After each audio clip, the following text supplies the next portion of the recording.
విశాఖలో పర్యటించిన చంద్రబాబు యోగా డే వేడుకల ఏర్పాట్లను పరిశీలించారు. అనంతరం సమీక్ష నిర్వహించారు.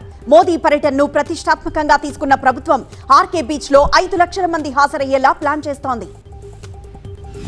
రిజర్వేషన్లతో ముడిపడి ఉన్న స్థానిక సంస్థల ఎన్నికలపై పొంగులేటి ప్రకటన చేయడాన్ని తప్పుపట్టారు పీసీసీ చీఫ్. కేబినెట్ లో చర్చించాల్సిన అంశాలను ముందుగానే మీడియాతో మాట్లాడితే ఎలా అంటూ సీరియస్ అయ్యారు. ఫార్ములా ఈ కేసులో ఏసీబీ విచారణకి హాజరయ్యారు కేటీఆర్. 3 సార్లు కాదు 30 సార్లు విచారణకు పిలిచినా విచారణకొస్తానన్నారు కేటీఆర్. కావాలనే తమ పార్టీ నేతలను ప్రభుత్వం ఇబ్బంది పెడుతోందని ఆరోపించారు.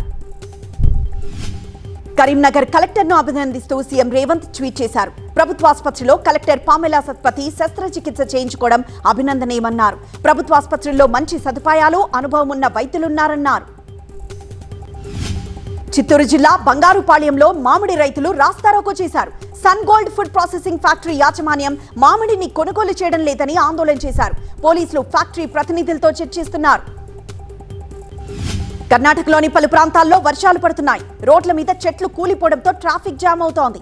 మహారాష్ట్రలోనూ గుజరాత్లోనూ భారీ వర్షాలు కురిశాయి. ముంబై శివార్లు జలమయమయ్యాయి.